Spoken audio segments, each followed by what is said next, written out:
د دښتې لیلې ناول ګرانو اوریدونکو، اوس به تاسو ته د دغه ناول اوومه برخه وړاندې شي. سرلیکې ده د ویر کلی. موږ په حجره کې ډډې اچولې وې. تر ډېره موږ دواړو ته خوب نه راتلو. په همدې سوچ کې مو ماشومان او کلی دا کارونه به څنګه کېږي. سهار وختي لمانځه ته جګ شولو. قومندان د خپلو باډي ګارډانو سره وختي تللی و.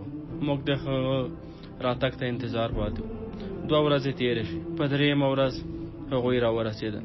زه پرویز دواړه د ماسپښین په لمانځه ولاړو چې وړاندې غږ شو ویلې راغلل. موږ لمونځ خلاص کړ. را پورته شو. یو هلک راغی ویلې پلار مې خلک راوستل. موږ د کلا مخې ته ورغلو. کتل مو چې د بازار لخوا هغوی په کوڅه کې را روان دي. موږ سمدستي مخې ته ورغلو. غوښتل مو چې پیټي ورسره راواخلو. کله چې د هغوی خواته ورغلو، ماشومانو زموږ په لور را منډې کړې. زما اولادونه ماته را غاړې وته او د پرویز ماشومان له هغه نه راتاو شول. د کوڅې په منځ کې زموږ میرمنو په ژړا پیل وکړ. زما میرمن ځکه ډېره ژړله چې هغوی د هغه د نورو کلیوالو سره یو ځای له کوره نه وراوتلي. نور کلیوال په ډېر غم اخته وو. نور کلیوال خو کور ته نه و ستانه شوي. ټول د کلي پاتې میرمنې واړه زاړه په دې پوه شوي وو چې یا خو بندیان دي او یا وژل شوي دي.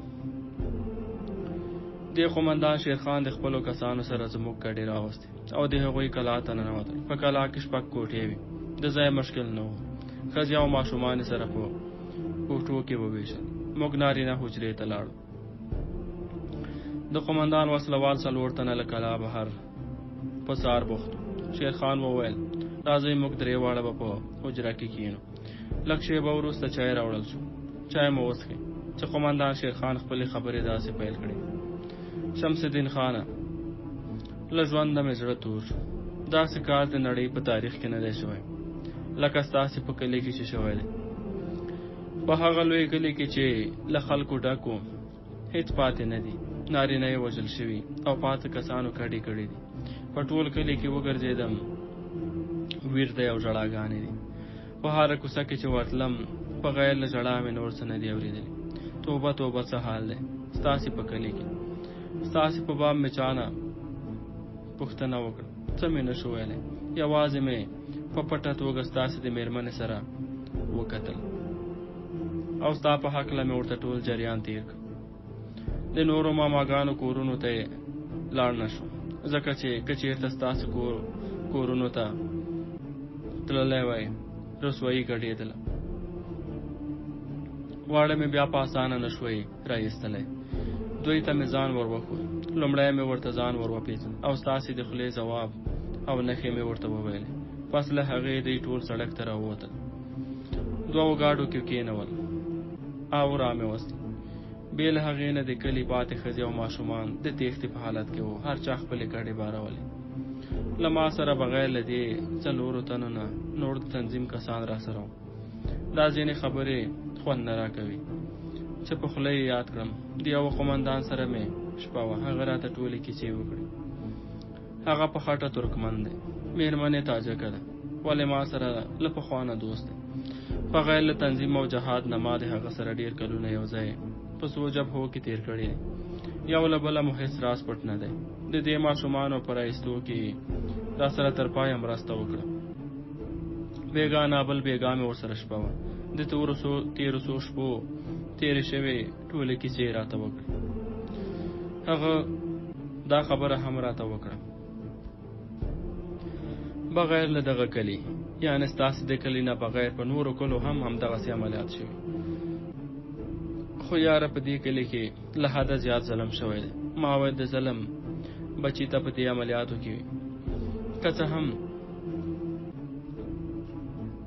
څه هم ما ته ویل چې ته خو په دغه عملیاتو کې وې، ولې داسې کار وشو؟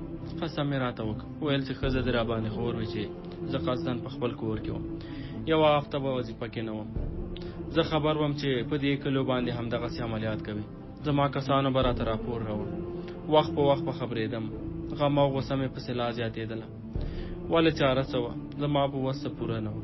دا لا څه کوې؟ تا ته یو بل راز هم وایم، ځکه چې یار مې داسې خبره مې اورېدلې ده چې په دې سیمه کې د تللو پښتنو نظمکې اخلي او کډه کولو ته یې مجبوروي. خو پام دې وي چې زما دا خبره بل چاته ونه کړي. دا یې راته وویل او زه ترې نه بیا رابیل شوم. دلته په بغلان او پلخمري کې اکثره پښتانه دي. که زه او یا ما غوندې څو نور د دوی سره سر ونه خوځوو، د شمال ټلوالې سره دا پاتې پښتانه هم بې ابرو او سپکېږي. هغه داسې ورته ډېرې خبرې ورته شوي دي، خو دا یو څو خبرې ما ته وویل. پرویز ماما د ټولې کورنۍ احوال مې واخیست، لکه څنګه چې شمس الدین خان ورور په خپلو سترګو هر څه لیدلي کتلي دي هماغسې شوي دي. خو خلک لا په کلي کې د اصلي واقعې او پیښې نه سم نه دي خبر. زیات یې پوه دي چې د کلي ټول خلک یا دښتې لیلې کې وژلي دي او یا هم بندیان دي. زه په همدې سبب سره کلي ته دننه ورننوتم نه. لا بهره مې ټول معلومات واخیست. کلی ورځ په ورځ تشېده، کډې ترې روانې وې. ما هم چالاکي کوله چې ژر ستاسې ماشومان را وباسم. زما له لاسه همدومره کېدل، نور نو ستاسې خپله خوښه. د خبرو وار ما ته را ورسېد. وروره تا د خدای ژوندی لري، ډېر لوی احسان دی په ما واړو. تر څو چې ژوندی یم دا مرسته او احسان به دې هېر نه کړم. زما به له خدایه سمه وه، ګنې دومره اسانۍ سره دا کار نه کېده. لکه مرغه چې پرویز مې بازار کې ولید او دلته یې راوستم. ګنې نو خدای خبر چې په کومو ځایونو به سره ګرځېدو. قومندان صاحب زه داسې فکر کوم چې دا خلک پښتانه په ترکستان زمین باندې نور نه پرېږدي. د طالبانو د کور روان شي ډېر زیاتې قهرولي وو. طالب او ناطالب اوس نه ګوري، خو چې پښتو وایي بې مرګه یې نه پرېږدي. ترکمنو، ازبکو او هزارو سره دا تاجک ټول سره یو لاس شوي دي او د پښتون په نابودۍ پسې یې بډې راوهلې دي. قومندان شیرخان وویل هو همدغسې ده، د ټولو یوه خبره ده. پرویز ته د خبرو وار ورغی. ده وویل اوس خو مو له سره راغلې ده، د پیښې نه تېښته نشته. ولې پښتانه خو بلا نه دي وهلي، په اتفاق ده شي ټول پښتانه یو اواز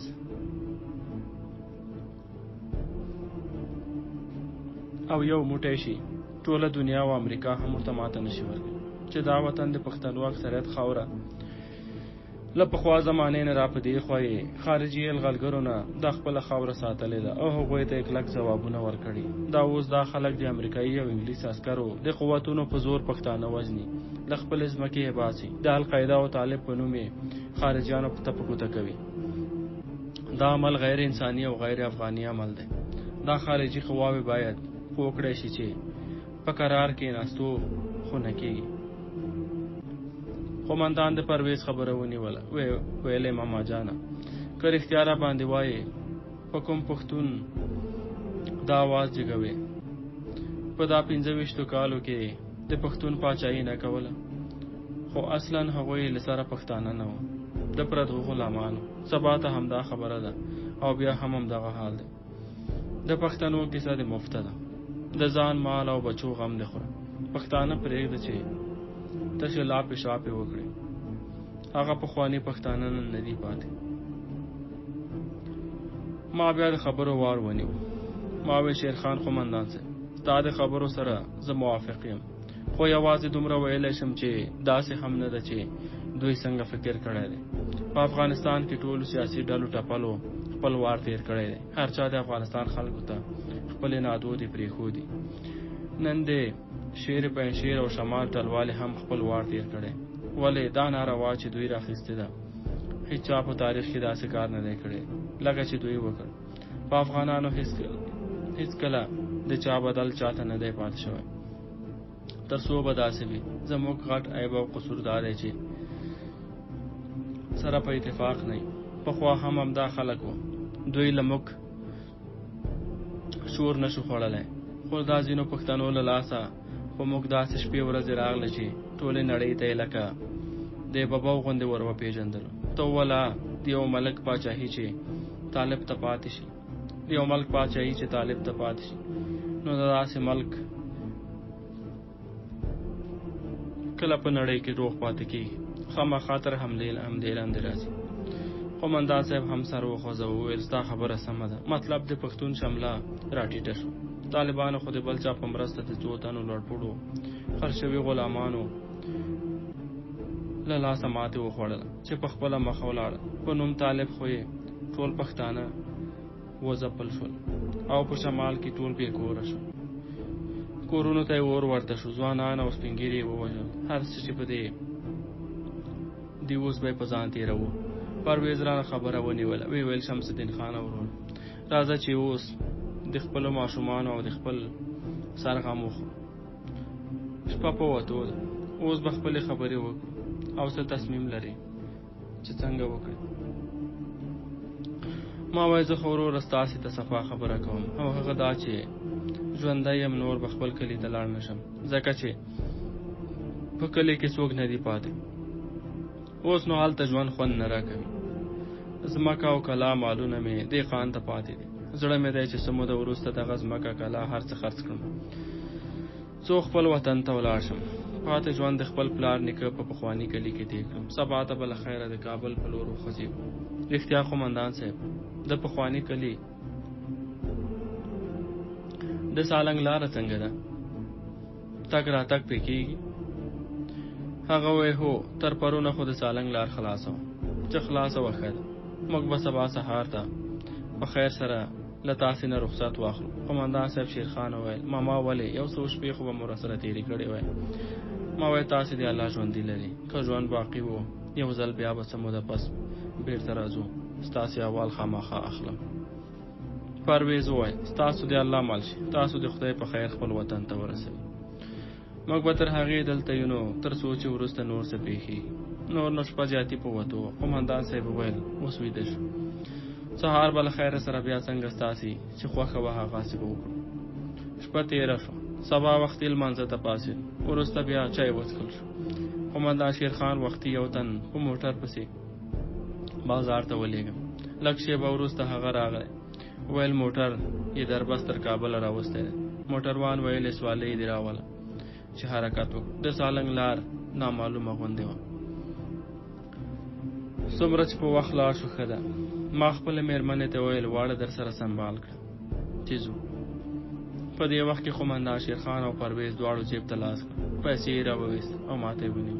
شیرخان پیسې زما جیب ته راخطا کړې. ما بېرته ورکړې. ویلې وروره ته په سفر ځې، ماشومان در سره دي، چېرې بند پاتې نه شي. ما وایي کور دې ودان. زما مېرمنې له کوره له ځانه سره روپۍ راخیستې چې خدای به مو خپل ځای ته پرې ورسوي. د هغه مور او ماشومان، مېرمنې او موږ ټول سره یو ځای لاسونه پورته کړ. دعا مو وکړه. بیا مو هغوی ته وویل ستاسې ښېګڼې به موږ هېرې نه کړو. تاسې دې الله ژوندي لري. قومندان صاحب پرویز خان څو ورځې وروسته به زموږ د کور کلي ځمکې او زموږ په دهقان به ډېر پام کوي چې په هر څه ورسره پام وکړي. په خیر سره به زه زر راګرځم. که دې وکولی شوی زموږ دهقان ته د کوم باوري سړي په خوله ځواب ورولېږي، ورته وایي چې شمس الدین روغ دی.